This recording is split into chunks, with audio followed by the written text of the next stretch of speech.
لكم هذا محاورة بيني وبين أبو علي الحمصي، يسلم علي طعموس الحمصي.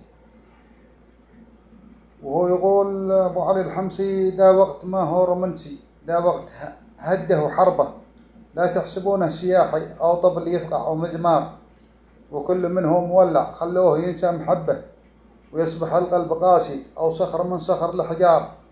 العقه الكاظمي قال: مالك وأهل السياسة ما يلعبوا بك مكبه، ولا نزلت المدينة كلك مخلم وعشار، انت تنسم ودردش معاه كبيره وشبه، خليك من ذا المهاري دي تحسر القلب حسار. أبو علي الحمصي قال: خلاص يا الحب مالك في القلب عشقه ورغبة، لما عدن مثل أول ترجع حدائق وأزهار، والفل يرجع معاها قراس مشخر وعصبة، وثغر دي كان باسل يرجع قناديل وانوار.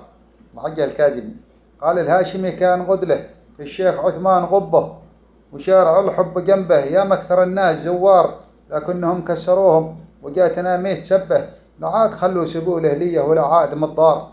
قال الحمصي أبو علي قال: خلاص يا حسين يكفي، بل احسب الحب كذبه، ولا وسلعه رخيصة في يد بايع وسمسار، ولا لبال البنت ترجع لا دارها بعد رغبة، ولا لبال البنت ترجع لا دارها بعد رغبة، وتكون سمرة جميلة للبنت يا حسين في الدار.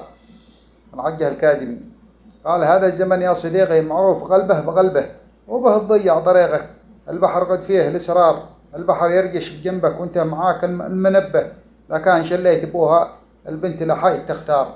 هذا وسلامتكم. تحيات العقه الكاظمي.